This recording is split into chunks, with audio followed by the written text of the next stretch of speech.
कहवा के पियर माटी कह के कुदार है, कहवा के साथ सुहागिन माटी को रे जास है, कहवा के साथ सुहागिन माटी को रे जा।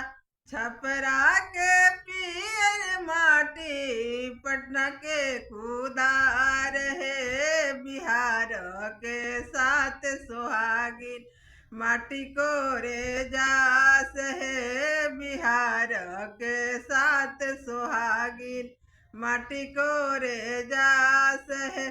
छपरा के पीर माटी पटना के कुदार है, छितवनी के साथ सुहागिन माटी को रे जास है, छितवनी के साथ।